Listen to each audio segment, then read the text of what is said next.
हजरत आमिना रजी अल्लाह ताला अन्हा फरमाती हैं कि जब मेरा बच्चा मेरे पेट में था तो मुझे बड़ी अजीब अजीब चीजें नजर आती थीं। अगर मैं घर से बाहर निकलती तो एक बादल का साया मेरे ऊपर आ जाता और मुझे धूप बिल्कुल महसूस न होती। अगर मैं पानी भरने के लिए जमजम के कुएं की तरफ जाती तो रास्ते के पेड़ अपनी टहनियां मेरे सामने झुका देते, जैसे मुझे सलाम कर रहे हों। मैं हैरान होती कि ये सब सिर्फ मेरे साथ ही क्यों हो रहा है। जब मैं जमजम के कुएं के पास पहुंचती तो नीचे का पानी अपने आप ऊपर आ जाता और बिल्कुल मंडेल तक भर उठता।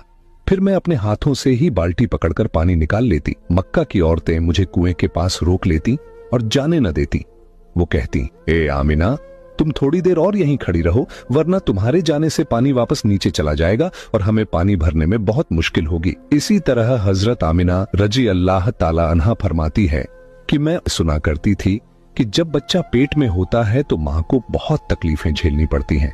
कभी हाथ पांव में दर्द, कभी सर दर्द, कभी उल्टी, कभी बुखार और कभी चिड़चिड़ापन। ये सारी बातें सुनकर मैं सोचती कि अजीब है, मुझे तो पूरे 9 महीनों में कोई तकलीफ नहीं हुई। यहां तक कि जब तक मेरा बच्चा पेट में रहा मुझे सर दर्द तक न हुआ। हजरत आमिना को अजीब अजीब ख्वाब भी आते थे। वो फरमाती हैं कि जब मैं रात को सोती तो मुझे ख्वाब आता कि मेरे जिस्म के अंदर से एक नूर निकला है और उसने पूरी दुनिया को रोशन कर दिया है। ये सब देखकर मुझे यकीन हो चुका था कि मेरे पेट में जो बच्चा है वो यकीनन कोई आम इंसान नहीं, पैगंबर हजरत मोहम्मद मुस्तफा सल्लल्लाहु ताला अलैहि वसल्लम जब अपनी मां हजरत आमिना रजी अल्लाह ताला अन्हा के पेट में थे तो एक रोज आपकी दादी ने आपके दादा को इशारे से बुलाया और कहा, क्या आपको मालूम है ये बहू आमिना बहुत महंगा इत्र लगाती है।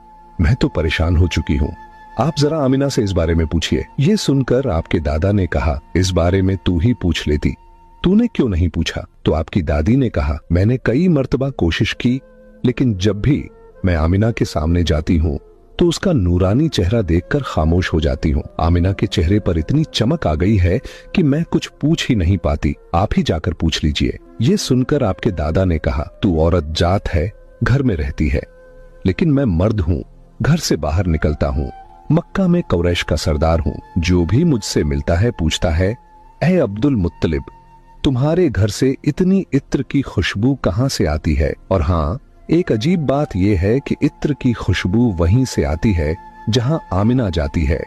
अगर आमिना रसोई में जाती है तो खुशबू वहीं से आती है, अगर गुसलखाने में जाती है तो खुशबू वहीं से आती है, अगर बैठकी में जाती है तो खुशबू वहीं से आती है।